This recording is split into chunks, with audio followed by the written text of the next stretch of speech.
And so you might say on the scale of happiness, the scale of fulfillment in life, that nirvana is the pinnacle. In other words, it's kind of like nirvana is a realization that brings with it the most profound, the most perfect form of fulfillment, of happiness, of bliss and wholeness.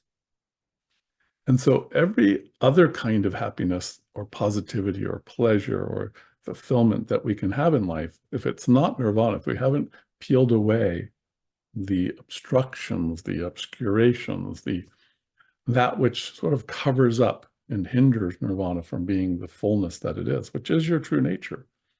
It is natural for us to be in a state of nirvana. It's just remembering who we really are and the deepest meaning of that.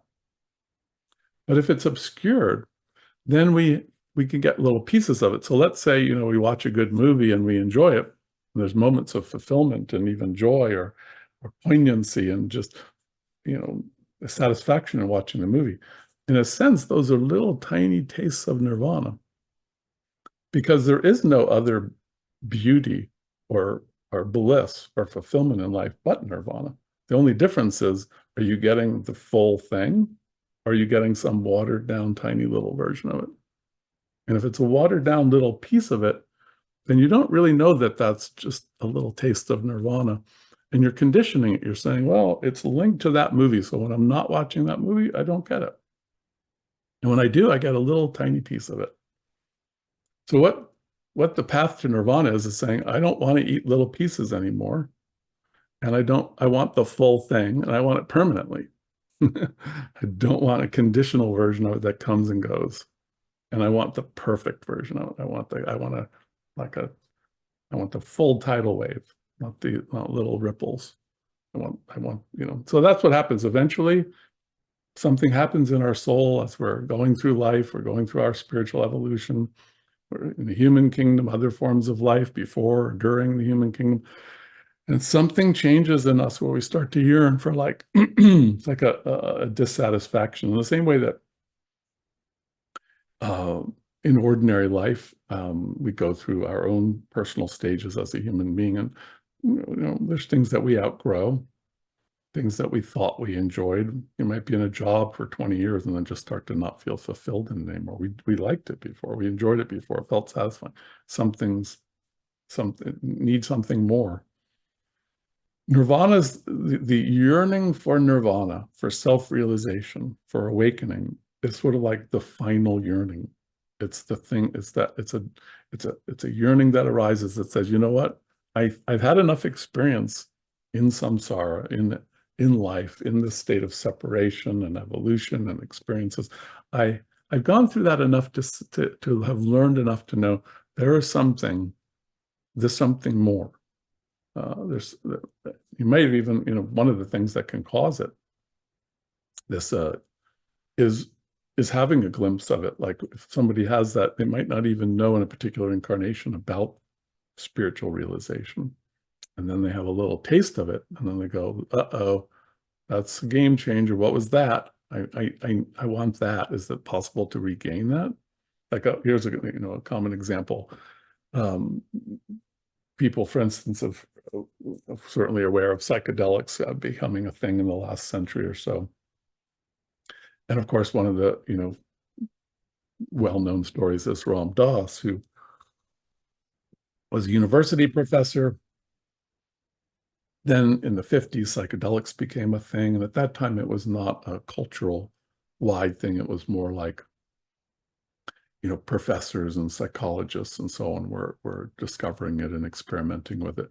So as a professor at Harvard, psychologist, he gained access to LSD and he took it and it made him aware that reality was dramatically different than he thought and that there were other possibilities.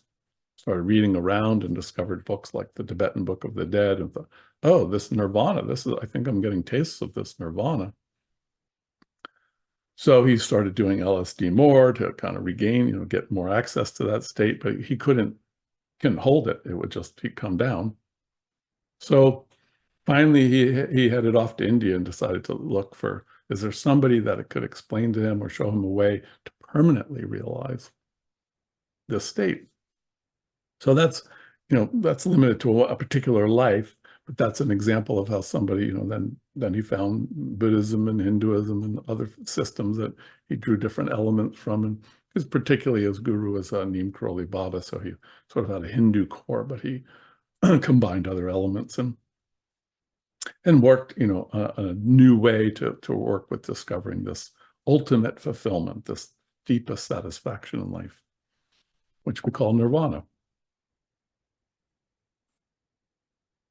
Now, another misunderstanding about nirvana is that it sort of cancels you out, like you aren't engaged anymore. But one of the things that's actually true of nirvana is that, in a sense, it transforms you, and it leaves you in a state where, even though your personal need for something more has quieted down and been sort of subsumed into this deep inner wholeness and bliss and joy that can't be touched. There's nothing that can come, it's sort of like it's like you're eating a gourmet meal and then some toddler comes over to you and offers you a lollipop, and you think, well, that doesn't really compare to this amazing meal I'm eating.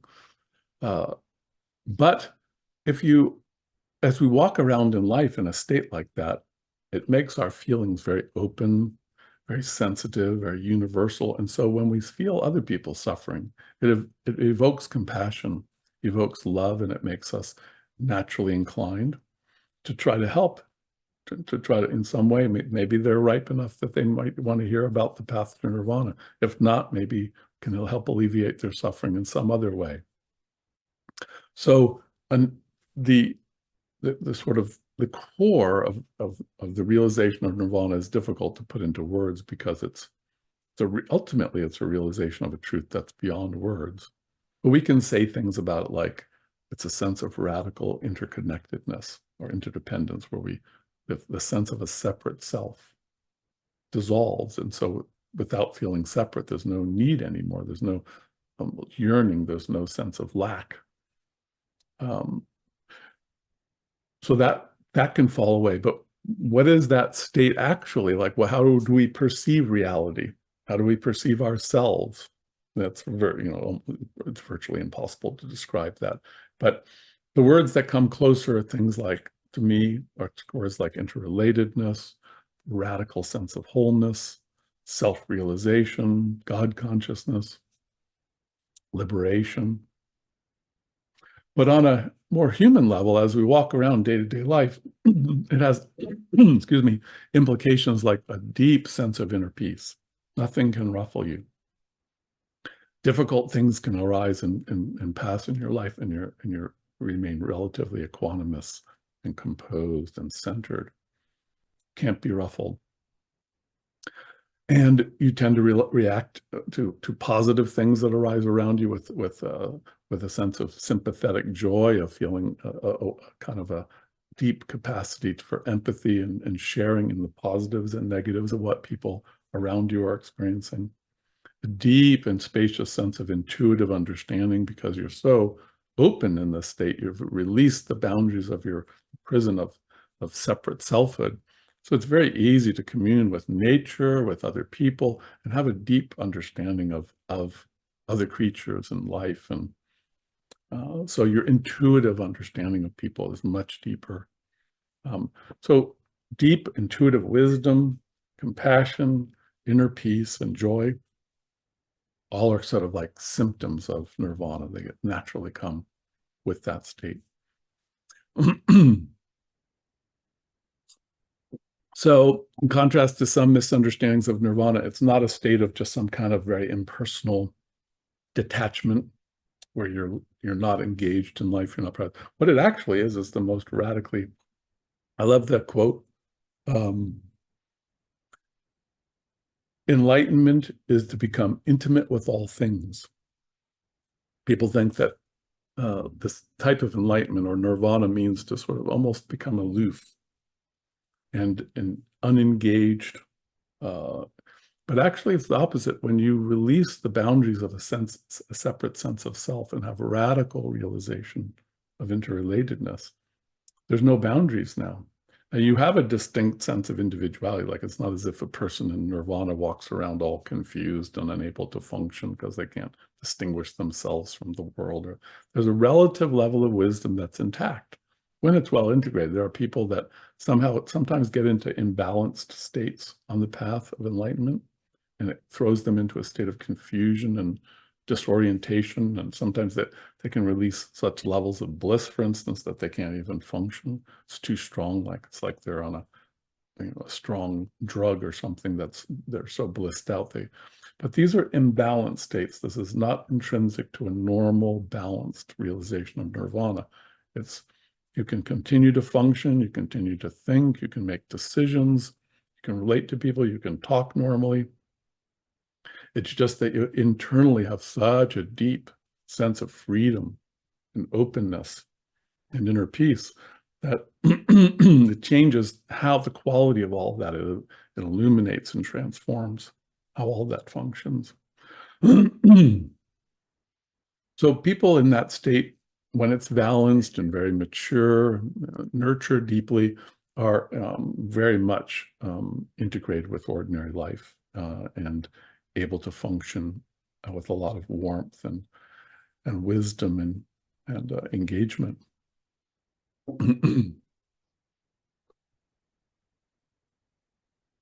So that's some more about nirvana. It's really, in a sense, a huge subject, and we could talk about it for hours and hours. But that's a kind of going a little deeper into some components about that. And samsara is also a state of mind. It's also not a location.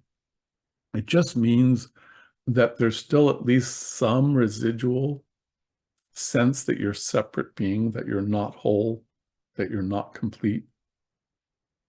In a sense, the way it's a common image in spiritual teachings, that you've forgotten, that that there's something important and centrally significant about your true nature, and that you've forgotten. So normally, most beings in samsara have deeply forgotten. They sort of become wrapped up in a sense, another way of being, another sense of identity that is a state of having misperceived their own nature very deeply, at a very deep level. They're misunderstanding who they really are. So one of the things we see a lot when people have even just momentary awakening experiences, short ones, is it's not uncommon at all for people to use terms like, I felt like I came home.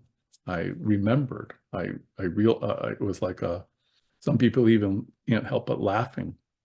It's a common thing sometimes, like in the Zen teachings where they work on koans. It's not uncommon at all for people in the moment when they have that realization to just burst out laughing because they realize all this time I've been in a state of misperception, of having forgotten. I was in a sort of dream, and it was right there. My true nature is I was never separate from it. It's what I am always. I don't have to journey anywhere to be myself. I just have to know what it is. I have to see the truth of my true nature. And a sudden moment of seeing that can be not only liberating and blissful and enlightening and feel very whole and satisfying, but also even have a sense of humor about it. Like, how silly of me to have forgotten. How did that happen? And my whole life has been based on this misunderstanding. So it can range. Even folks that are advanced on the path, that means that let's say they have 90% of the realization of nirvana, then that means there's still a little bit of samsara sort of around them a little. And that's not necessarily a problem because it just takes time for it to be completely illuminated. So there is a turning point where it's complete, where you're sort of locked into this realization in an unchangeable way. It's just established. But there are stages where you're 70%, 80%, 90% into that realization. And then there's just a little bit of samsara remains, which means a part of you still is tainted with a bit of separation, and it might take the form of different qualities like oh, I still am trying to be, enhance my happiness by feeling proud about how enlightened I've become. So there's a little ego taint that comes on there, and that's samsara, and that's a little just, and invariably people have these remnants that last into more advanced stages, different ones for different people, and some of them are more problematic, and some of them aren't problems at all. They're just relatively balanced, normal, subtle, remnants of samsara. But eventually it all kind of gets worked out.